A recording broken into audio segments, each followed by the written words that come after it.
Hello student, मैं अनीता त्रिपाठी स्वागत करती हूँ आपका आपके अपने यूट्यूब चैनल ईच1 टीच1 में। बच्चों, मैं आज सुमित्रा नंदन पंत जी के जीवन परिचय और साहित्यिक जीवन परिचय को बताने वाली हूँ, जो आपकी परीक्षा की दृष्टि से बहुत ही महत्वपूर्ण है। तो आइए स्टूडेंट, हम शुरू करते हैं सुमित्रा नंदन पंत जी के साहित्यिक जीवन परिचय को। सुमित्रा नंदन पंत प्रकृति के सुकुमार कवि कहे जाते हैं। इनका जन्म आधुनिक उत्तराखंड राज्य के अल्मोड़ा जनपद के कौसानी ग्राम नामक गांव में हुआ था। 20 मई सन 1900 को ये पैदा हुए। जन्म के 6 घंटे बाद ही इनकी माता का निधन हो गया। इनके पिता श्री गंगादत्त पंत और माता का नाम श्रीमती देवी था। बचपन में उनका नाम गुसाई दत्त पंत था। इनकी प्रारंभिक शिक्षा अल्मोड़ा में हुई। अल्मोड़ा की शिक्षा प्राप्त करने के बाद वे अपने मझले भाई के साथ बनारस आकर जयनारायण विद्यालय से मैट्रिक की परीक्षा उत्तीर्ण करके उच्च शिक्षा के लिए 1919 में प्रयाग के म्योर सेंट्रल कॉलेज में प्रवेश लिया। लेकिन गांधी जी के असहयोग आंदोलन से प्रभावित होकर सन 1921 में इन्होंने कॉलेज छोड़ दिया। कविता में उनकी रुचि बचपन से ही थी। सन 1939 में सुमित्रा नंदन पंत जी ने मार्क्सवाद का अध्ययन प्रारंभ किया और उसके बाद इलाहाबाद से प्रकाशित होने वाली प्रगतिशील विचारों की पत्रिका रूपाभा, नाम याद रखिएगा, रूपाभा का कुशल संपादन किया। सन 1942 ईस्वी के बाद उन्होंने महायोगी एवं दार्शनिक श्री अरविंद के दर्शन किए और उनसे प्रभावित होकर अपनी रचनाओं में उनके दर्शन को अभिव्यक्त किया। सन 1950 से 1957 ईस्वी तक वे आकाशवाणी में भी उच्च पद पर आसीन रहे। उन्होंने अविवाहित रहकर अपना संपूर्ण जीवन माँ भारती के चरणों में समर्पित कर दिया। उन्हें कला और बूढ़ा चांद पर साहित्य अकादमी पुरस्कार, लोकायतन पर सोवियत और चिदम्बरा पर ज्ञानपीठ पुरस्कार भी प्राप्त हुआ। भारत सरकार ने उन्हें पद्म भूषण की उपाधि से अलंकृत किया। माँ भारती का यह सपूत 28 दिसंबर 1977 ईस्वी को सदैव के लिए इस संसार से विदा हो गया। प्यारे बच्चों, अब मैं उनके साहित्यिक व्यक्तित्व और उनके कृतित्व के बारे में बता रही हूँ। सुमित्रा नंदन पंत जी प्रकृति के सुकुमार कवि हैं। प्रकृति में उन्होंने सौंदर्य, दिव्यता एवं अज्ञेय शक्ति के दर्शन किए हैं। उनके पास भावाभिव्यक्ति का सशक्त माध्यम, विपुल शब्द संपदा एवं सार्थक शिल्प विधान था। पंत जी बहुमुखी प्रतिभा के धनी थे। उन्होंने नाटक, उपन्यास, कहानी सभी कुछ लिखा, परंतु उन्हें काव्य से ही कीर्ति प्राप्त हुई। उनकी प्रमुख रचनाएं लोकायतन, बीड़ा, पल्लव, गुंजन, ग्रंथ इत्यादि हैं। इसके अलावा स्वर्णधूलि, स्वर्ण किरण, युगपक्ष, उत्तरा तथा अंतिमा आदि में पंत जी महर्षि अरविंद की नवचेतनावाद से प्रभावित हैं।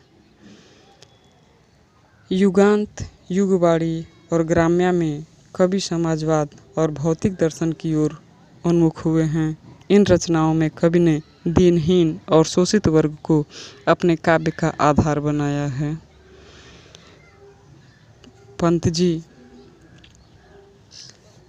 छायावाद के प्रतिनिधि कवि हैं। उनकी कविता अनेक मोड़ों को पार करती हुई युग के अनुकूल निरंतर प्रगतिशील रही है। वे प्रकृति से लेकर ईश्वर, मानव तथा संसार के सभी क्षेत्रों में झांक आए हैं। उनकी विचारधारा स्वतंत्र है और इसी के अनुसार उन्होंने ईश्वर, जीव, सुख दुख की मीमांसा, प्रकृति, रहस्यवाद, समाज, देश आदि अनेक विषयों पर अपने विचार व्यक्त किए हैं।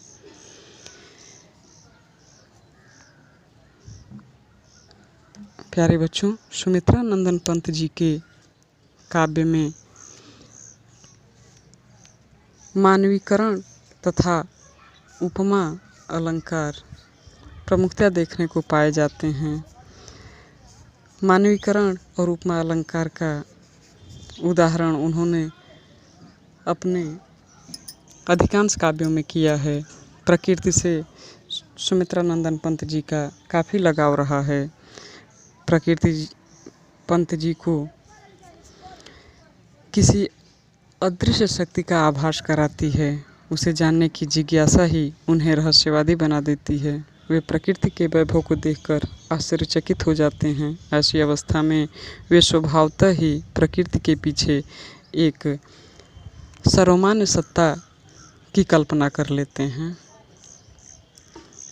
पंत जी की विचारधारा निरंतर बदलती रही है। प्रकृति के सौंदर्य के साथ साथ उन्होंने मानव के सौंदर्य को भी निहारा और प्रगतिवाद में जा पहुँचे। उनका मत है कि किसान और मजदूर ही लोक क्रांति के अग्रदूत हैं, पर उनकी वर्तमान दशा को देखकर वे कराह उठते हैं। ग्रामों की दशा तो और भी शोचनीय है। उसे देखकर उनका हृदय कह उठता है, यह तो मानो लोक नहीं रे, यह तो मानो लोक नहीं रे, यह है नरक अपरिचित, यह भारत की ग्राम्य सभ्यता संस्कृत से निर्वासित। सुमित्रा नंदन पंत जी के अंदर देश प्रेम की भावना विद्यमान है। पंत जी को अपने देश से स्वाभाविक प्रेम है, लेकिन देश की वर्तमान दीनहीन दशा को देखकर उनका हृदय दुखी हो उठता है और वो कह उठते हैं, भारत माता ग्रामवासिनी 30 कोटि संतान नग्नतन, अर्धक्षुधित शोषित निर्वस्त्र जन, मूढ़ असभ्य अशिक्षित निर्धन, नतमस्तक तरुतल निर्वासिनी, भारत माता ग्रामवासिनी। पंत जी ने रस का वर्णन भी बहुत ही सम्यता के साथ किया है। पंत जी ने रस के उद्देश्य से नहीं लिखा, फिर भी प्रेम परक कविताओं में, श्रृंगार तथा प्रगतिवादी कविताओं में करुण रस का सुंदर पुट दिखाई देता है। श्रृंगार रस के संयोग तथा वियोग दोनों ही पक्षों का चित्रण इन्होंने अपने काव्यों में किया है। पंत जी की भाषा पदावली युक्त है, कोमलता लिए हुए है। कुछ शब्दों का प्रयोग उन्होंने मनमाने ढंग से और स्वतंत्रता पूर्वक किया है। संस्कृत के तत्सम शब्दों का प्रयोग उन्होंने अधिक किया है, पर उसके कारण भाषा का सौंदर्य नष्ट नहीं हुआ है।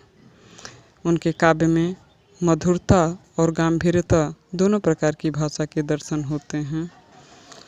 पंत जी की शैली लाक्षणिकता लिए हुए है। वो संगीतात्मकता, समरसता, मधुरता तथा व्यंजना शब्द शक्ति की प्रधानता के साथ बिंब विधान, प्रतीकात्मक और छायावादी शैली की समस्त विशेषताएं उनके काव्य में पाई जाती हैं। अंत में बच्चों, मैं बस यही बताना चाहूँगी कि हिंदी साहित्य में उनका स्थान अद्वितीय है। भाषा, भाव और कल्पना सभी दृष्टियों से पंत जी छायावाद, रहस्यवाद और प्रगतिवाद के उन नायक कवि होते हुए भी अतीन्द्रिय और अलौकिक हैं। इसलिए आधुनिक काल के छायावादी कवियों में उनका प्रमुख स्थान है। प्रगतिवादी होते हुए भी वे आध्यात्म काव्य धारा के वे अकेले कवि हैं। प्रकृति के तो वे कुशल चित्रकार ही हैं। भाव, कल्पना एवं चिंतन की त्रिवेणी बहाने वाले आधुनिक साहित्य में सिरस्त कवियों में वे प्रमुख स्थान रखते हैं। उम्मीद है बच्चों, आप लोगों को सुमित्रा नंदन पंत जी का साहित्यिक जीवन परिचय पसंद आया होगा। यदि आपको ये पसंद आ रहा है तो please like, share and comment. Thank you.